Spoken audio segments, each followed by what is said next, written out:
Assalomu alaykum o'quvchilar. Bugun biz qadimgi dunyo tarixiga bag'ishlangan 3-darsimizni, ya'ni urug'chilik jamiyati mavzusini ko'rib chiqamiz. Xo'p, so'nggi paleolit davri, o'tgan safar gaplashdik, 40-12 mingyilliklarga to'g'ri keladi. Ko'plab voqealar ro'y berdi. Bu davrda toshga ishlov berish texnikasi, mehnat qurollari yasash usullari o'zgardi. Odamlarning aqliy qobiliyati, tashqi qiyofasi ham o'zgarib bordi.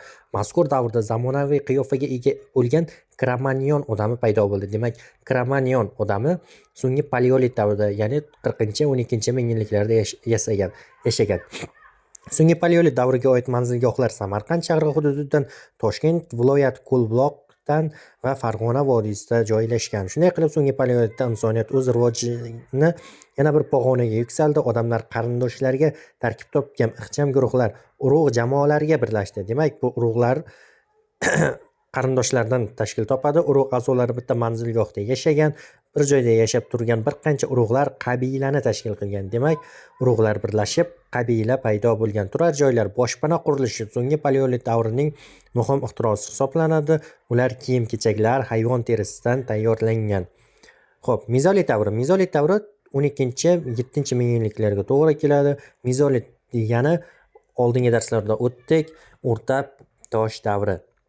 Mezolit davri, o'rta tosh davri miloddan avvalgi 12-mingyilliklarga o'z ichiga oladi. Mezolit davri boshlanishi bilan muzlik davri boshlanadi. Muzlik davri qachon boshlangan edi? Ya'ni ilk paleolitning oxirida boshlanib, mezolit davrining boshlariga kelib tugaydi. Bu narsa iqlim ancha iliqlashiga, odamlar turmushiga o'z ta'sirini o'tkaza boshlaydi. O'rta Osiyoda mezolit davriga oid manzilgohlar Obishir Farg'ona vodiysidan qo'shilish, Toshkent vohasidan va Machay Surxondaryo viloyatidan topilgan Obishir qo'shilish Machay. Moq deb eslab qolsa ham bo'ladi yoki qom deb eslab qolsa ham bo'ladi. Xo'p, mezolit davrida insonlar o'q-yoy yasashni o'rganishdi, hayvonlar qo'lga o'rgatildi va ibtidoiy ziroatchilik va chorvachilik shug'ullana boshlandi. Mezolit davri oxirida inson hayvonlardan itni qo'lga o'rgata boshlaydi. Ya'ni birinchi hayvon qo'lga o'rgatildi. Tiriklayin tutib olingan hayvonlar, qo'zichoqlar, uloqchilar endi odamlar o'ldirmasdan yegulik zaxirasi sifatida saqlab qola boshlanadi. Bu bilan bizda chorvachilik paydo bo'la boshlaydi. Ovchilar itni qo'lga o'rgatdilar, balki bu voqea shunday bo'lgandir.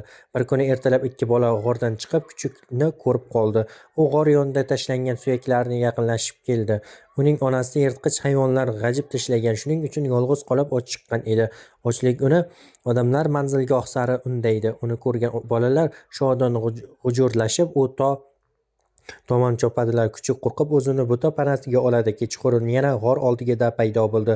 O'sha kuni ov parordan kelib, suyaklar ovqat qoldiqlari g'or yonida har qachongidan ko'ra ko'proq edi. Odamlar ovozi tingach, kuchuk g'orga yaqinlashdi va bir suyakni g'ajiy boshlaydi. U g'or yonida keyingi kunda ham keladi. G'or yaqinidagi pana joyda yashay boshlaydi. Odamlar suyak tashlasa pisib kelib olib qochadi. Bir kuni odamlar yashab turgan g'orda bizga tanish bo'lgan kuchuk vangillagancha o'qdek otilib kiradi. Uni bo'ri quvlab kelardi. Kuchuk odamlardan panoh istab ichkariga kirgan. Bu hol odamlarga ularga notanish bo'lgan rahm, shafqat hissini uyg'otdi. Bolalar unga jonli o'yinchoqqa qaragandek boqib turishdi. Qulog'i dumidan tortishardi. Kunlar o'tdi. It g'ovullab odamlarga o'rganib qoldi. Bir kuni kechasi ularning g'ovullashidan hamma uyg'onib ketdi. Tura solib itni urmoqchi bo'ldilar. Ammo qarasalar g'or og'zida ikkita ayiq turardi. Ayiqlarni hay-haylab quvib yuborishgach, odamlarning ba'zilari kelib itni silab minnatdorchilik bildirdi. Chunki it ularni o'limdan saqlab qolgan edi. Shundan keyin it odamning doimiy hamrohiga aylandi. Xo'p, yaxshi hikoya ekan, ammo abituriyentlarga bundan savol tushmaydi. O'ylab ko'ring, nima uchun odamni dastlab aynan itni xonaklashtirilgan? Demak, nega o'zi itni xonaklashtirildi degan savolga javob bitta: ovda yordam berish uchun. Itlar hayvonlarni ovlashni osonlashtirardi. Xo'p, dehqonchilik, chorvachilik rivojlanishi neolit davri. Ya'ni neolit degani yangi tosh davri edi. Biz oldin ko'rdik, neolit davri 6-4 mingyilliklarni o'z ichiga olardi. Neolit davri, neolit yangi tosh davri. Inson qadimda sharqning turli hududlarida ishlab chiqaruvchi xo'jalik, ya'ni ziroatchilik, chorvachilikka o'ta boshlaydi. O'zlashtiruvchi xo'jalik. Bu endi undan oldin biz o'zlashtiruvchi xo'jalikni ko'rgandik. O'zlashtiruvchi xo'jalikda faqat termachilik va ovchilik edi. Endi ishlab chiqaruvchi xo'jalikni ko'rib chiqamiz. Ishlab chiqaruvchi xo'jalik bu, xo'p, dehqonchilik va chorvachilik. Bunda insonlar o'zlari ishlab chiqaradi. Demak, chorva orqasidan, masalan, sigirni buzoqchasi, sigir paydo bo'lishi bu ishlab chiqaruvchi xo'jalik yoki dehqonchilik. Dehqonlar yerga ekin ekishlar, bu dehqonchilik. Bu ishlab chiqaruvchi xo'jalik. O'zlashtiruvchi xo'jalik tabiat bergan narsani o'zlashtirish. Masalan, ovchilik va baliqchilik yoki termachilik bu o'zlashtiruvchi xo'jalik edi. Xo'p, neolit davrida nimalar paydo bo'ldi? Toshdan mikrolitlar, tolalardan to'qima, loydan sopol idishlar yasaldi. Doimiy turar joylar qurila boshlandi. Turar joylar qurila boshlanishi o'zi ilk paleolitda edi. Ammo doimiy turar joy bo'lsa, neolit davriga to'g'ri keladi. O'troq turmush tarziga o'tila boshlandi. Insonlar endi doimiy turar joylar paydo bo'lgandan so'ngra o'troq joyda yashay boshladi. O'troq turmush tarzi nima? Insonlar manzilgohlardan ko'chmaydi, faqat bitta joyda yashaydi. Bular ko'proq daryolar bo'yida to'g'ri keladi.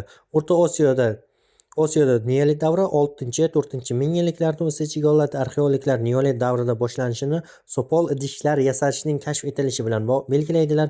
Mezolit va neolit davrida odam toshdan mayda mehnat qurollari, mikrolitlar yasagan. Undan oldin insonlar ilk paleolitda yoki o'rta paleolitda qo'pol tosh qurollari, ya'ni chopperlar yasagan. Uni biz ko'rgandik. Hozir neolit davriga kelgandan keyin insonlar mezolit davri, neolit davriga kelgandan keyin mikrolitlar yasay boshlaydi. Silliqlash va teshikchalar parmanlash uchun qulay boshlaydi. Ya'ni loydan ishlangan olovda pishirilgan idishlar yasash kulolchilik neolit davrida paydo bo'ldi. Tolalar va jundan kiyim-kechak tayyorlash, to'quvchilik neolit davrida muhim kashfiyoti hisoblanadi. Xo'p, katta ko'rib o'tamiz. Bu mavzuda nimani o'rgandik? So'nggi paleolit davrini 40-12 ming yilliklarga o'z ichiga olishi, Samarqandda, Toshkentda, Farg'onada manzilgohlari borligi, Toshkentdagi bu Ko'lbuloq manzilgohligi, so'nggi paleolit davrida nimalar paydo bo'ldi? Olov hosil qilish, ya'ni sun'iy olov. Bu nima? Daraxtga, ya'ni yog'ochni yog'ochga yoki toshni toshga urib, sun'iy olov paydo bo'lishi. Yoki taqinchoq, munchoq, tumor yasashni boshlaydi, boshpana qurishni paydo bo'ldi. Kesuvchi, aralovchi mehnat qurollari bu ilk paleolit deydi. Mezolit, o'rta paleolit, ya'ni 12-7 ming yilliklar. Bu davrda insonlarning manzilgohlari, ya'ni mezolit davri manzilgohlari Obishar, Qo'shilish, Maychay, ya'ni Obishar Farg'onada, Qo'shilish Toshkent voqasida, Machay Surxondaryoda topilgan. O'q-yo'y yasashni o'rgandi, hayvonlar o'rgatila boshlandi. Ibtidoiy ziroatchilik va chorvachilik vujudga kelgan edi. Xo'p, undan keyin biz neolit davrini ko'rdik. Bu 6-4 ming yilliklarga to'g'ri keladi. Bunda insonlar toshdan, ya'ni mikrolitlar paydo bo'ldi. Bu mayda tosh qurollari edi. To'qima, loydan to'qimachilik paydo bo'ldi. Loydan sopol idishlar yasash paydo bo'ldi. Doimiy turar joylar qurila boshlandi va o'troq turmush tarziga o'tirila boshlandi. Biz shularni ko'rdik dars davomida. Menga obuna bo'ling. Keyingi darsimizda ko'rishguncha salomat bo'lasizlar.